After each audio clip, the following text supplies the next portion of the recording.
Grief does not arrive gently. It crashes in, kicks the door off its hinges, and sits on your chest until you forget how to breathe.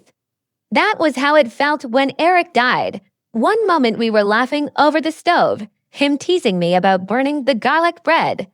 He always said he liked it a little crispy, though we both knew he just wanted to make me feel better about my bad cooking. The next moment, he was on the kitchen floor. His face went pale, his lips blue. I screamed, dialing 911 with shaking fingers, praying to a God I wasn't even sure I believed in. They said it was sudden cardiac arrest. He was only 36. He was healthy, no warnings, no symptoms, just gone. The hospital was a blur of sterile white walls and beeping machines. I held his hand as it went from warm to cold. The nurse brought forms, something about donation. Eric had signed up to be an organ donor years ago when we renewed our licenses. I could barely see through the tears as I nodded and signed. His heart, his lungs, his liver, parts of him would go on. They would live inside strangers, helping people breathe, love, and move through life while I was stuck. The funeral felt like someone else's life. People came and hugged me, offered casseroles, and whispered condolences. I stood in front of his closed casket and begged him silently to wake up. His mother cried on my shoulder. I felt like I was floating outside of my body, watching it all like a movie I didn't audition for. Everyone told me I was being brave, but they did not see me later, curled in a ball on our bathroom floor, clutching his old hoodie like it could still hold his scent. They didn't hear the sobs that tore through my chest at night, or the way I whispered his name into the emptiness. 6 months later, the letter arrived. It was a pale blue envelope, handwritten, with no return address. My hands shook as I opened it. Dear Mrs. Carter, I know this may feel strange. I received your husband's heart. I don't know how to begin thanking you, but I feel I must. Since the transplant, I've felt different, not just physically. It's like there's a second rhythm inside me. A memory that isn't mine. I can't explain it, but I think some part of him is with me. If you're ever open to it, I would love to meet. No pressure, no expectations, just one human reaching out to another. With gratitude, I read the letter twice, then a third time. Something stirred in me. It wasn't pain or anger. It wasn't even sadness. It was something I hadn't felt in months, curiosity. That night, I lay awake, the letter clutched to my chest. I imagined this woman, what she looked like, how she spoke. Did she laugh like Eric? Did she ever feel overwhelmed with emotion for no reason? Did she wake up at 3 a.m. with dreams that didn't belong to her? Eric's heart was inside her. That thought alone made my own heart ache in a way I couldn't describe. Not entirely painful, not entirely comforting, just strange. The next morning, I made coffee, sat at the kitchen table, and stared at the letter. And then I did something I hadn't done in a long time. I picked up a pen. Dear LR, thank you for writing. I would like to meet you. We decided to meet at a small cafe in town, one with ivy crawling up the brick walls and vintage chairs that looked like they'd been borrowed from a grandmother's attic. I picked the place because Eric and I had gone there once on our 5th anniversary. It felt strange poetic, maybe to return there now. I wore a navy blue cardigan Eric had once said made my eyes look brighter. My hands trembled the entire drive. When I arrived, she was already seated. Her name was Lauren. She stood when she saw me, an uncertain smile on her face. She looked to be around my age, maybe a few years younger. Her hair was chestnut brown, shoulder length, and tucked neatly behind one ear. She wore no makeup except a bit of mascara, and her hands nervously clutched a mug of tea. Leave, she asked gently. I nodded. Lauren, we didn't hug. It didn't feel like the moment for that, but we sat, and we looked at each other for a long time. I studied her face for something familiar, and then I found it. A flicker in the way she tilted her head. In the way she placed her hand over her chest absent-mindedly, just like Eric used to when he was thinking. I don't know how to start this, she admitted. Neither do I said. Silence fell, but it wasn't awkward. It was weighted honest. I didn't expect to feel anything, Lauren said after a moment. It was supposed to just help me survive, but a few weeks after the transplant, I started having these dreams. I'd be in places I didn't recognize, but they felt familiar. I'd hear music I never listened to and start crying. I've never been the crying type. I swallowed hard. Eric cried at music, always, especially piano pieces, she nodded. I've been listening to piano music a lot lately. We spoke for an hour about the surgery, her recovery, her life before she was a kindergarten teacher, never married, lived alone. Then she asked, do you want to hear it? It took me a moment to understand. My heartbeat, she clarified, placing her hand over her chest. I blinked. I don't know. She leaned in slowly, cautiously, like someone approaching a wild animal. She took my hand gently and pressed it against her chest. Thump, thump, thump. The rhythm was strong, familiar, steady. Tears flooded my eyes before I could stop them. That was the sound I fell asleep to for 12 years, I whispered. Lauren's eyes welled up too. I think, she said softly, he's still here. Somehow, neither of us could explain it. But in that moment, it didn't matter. The next time we met, it was at the Botanical Gardens. Lauren had suggested it said she'd never been before but lately felt drawn to flowers, especially hydrangeas. Hydrangeas were Eric's favorite. That fact alone made my stomach tighten. She was waiting at the front gate, holding a tote bag with a small journal peeking out. Her face lit up when she saw me. I'm glad you came.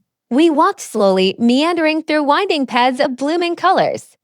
Lauren spoke gently, like she didn't want to disturb the peace around us. I've been remembering things, she said suddenly. Things that don't make sense. I stopped walking. She looked at me. Last week, I drove past a jazz club I've never been to and felt this overwhelming sadness.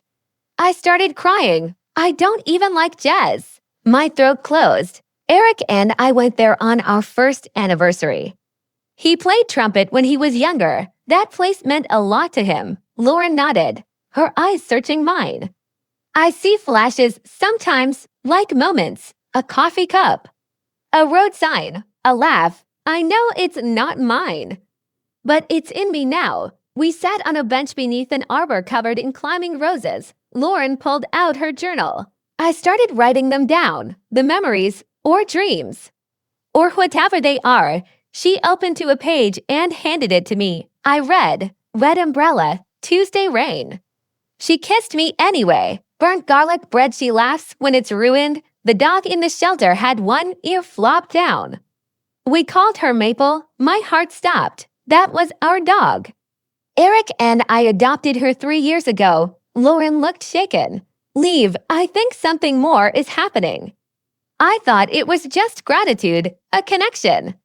But it feels deeper. I didn't know what to say. I felt like I was staring at a ghost who didn't know she was one. Over the next few weeks, we kept meeting at cafes, in parks. I started bringing old photos of Eric, not to show her, but just to anchor myself. Each time, Lauren would say or do something that mirrored him, a phrase, a laugh, a small gesture. The way she always drummed her fingers on tabletops when she was nervous, Eric used to do that too. One afternoon, we sat across from each other at a coffee shop, steam rising between us. I've been having dreams, she said. They're about you. My heart skipped. In the dreams, she continued, we're at a lake. You're in the water. I'm watching you, and I feel safe, loved, like I've known you forever. Tears filled my eyes. Eric proposed to me at that lake. Lauren reached across the table. I don't want to overstep. I know how weird this sounds. But these memories, they aren't just facts. They have feeling. I care about you deeply. And I don't know if that's me or him. I didn't pull my hand away. In that moment, I didn't know if I was grieving or falling. We hadn't seen each other in a few days. Lauren said she needed space to process, and I didn't push. I needed space too, though I wouldn't admit it. When she finally texted, it was simple. Can we talk? Somewhere private, I invited her over. It was strange having someone else sit on our old couch. Even stranger when that person might be carrying echoes of the man I'd once loved. Lauren brought a bottle of red wine, even though she said she barely drank. Eric had loved Merlot. We sat by the fireplace, the room dim and quiet. The air buzzed with tension. I need to tell you something, she said, her voice low. And I don't know how you'll take it, I nodded, bracing myself. She pulled something from her coat pocket, a folded piece of paper. It was an old letter, worn at the edges. I wrote this months ago, she said. Before I ever sent you the one you received, she handed it to me. Dear Mrs. Carter, I'm sorry. I didn't mean to feel this. I didn't want it, but it's there. Your husband, his heart hits changed me. I see you in dreams. I feel your grief like it's my own. And sometimes ... I feel something deeper, affection, love, longing. I kept it from you because I was scared you'd think I was crazy. My hands trembled. Lauren watched me closely. There's more. After the transplant, I started seeing a therapist. She said sometimes transplant patients develop something called cellular memory. That maybe parts of who he was are influencing who I am. Do you believe that? I asked. She hesitated. I don't know. But I believe I feel things I shouldn't, things that don't belong to me. And those feelings, they're about you. I felt like the air had been punched from my lungs. You feel what exactly? She looked down. Love, comfort, a pull toward you I can't explain. Silence stretched. I stood up and walked to the window, staring out into the quiet street.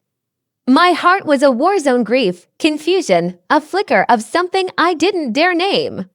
You remind me of him, I whispered. Too much, sometimes. I know, she said, standing behind me. That's why I had to tell you, because I don't want to be a shadow. Or a substitute. I want you to know me, just me, if you can. I turned to her. Her eyes were wet but unflinching. I don't know what this is, I said, but I'm not ready to walk away. She stepped closer. Neither am I, and we stood there, two women tethered by one heart, not knowing where the line between past and present truly ended. The quiet in the house was different now. Not empty, but heavy with the weight of everything that had happened, grief, secrets, and an impossible connection that neither of us had expected. I sat by the window, the late afternoon sun casting long shadows across the room. Lauren was in the kitchen, quietly making tea. The small sounds clinking of cups, the hum of the kettle felt comforting in a way I hadn't realized I needed. We had spent hours talking the night before, unraveling the tangled threads of loss and hope, heartache and healing. There was no easy answer, no clear path forward. But there was honesty, and that was something I hadn't felt in a long time.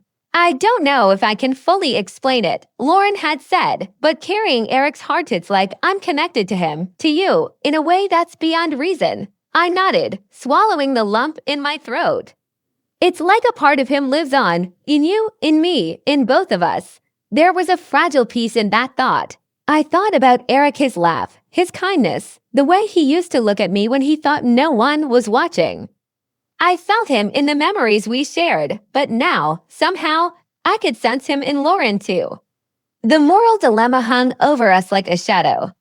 Could I open my heart to someone who carried pieces of my husband, but was not him? Could Lauren accept a love that was born from loss and transplant, not from beginnings? We both had to learn to let go of the past as we knew it, of expectations, of the pain that bound us. But letting go didn't mean forgetting. It meant holding on to the love, in a new form, in a new way.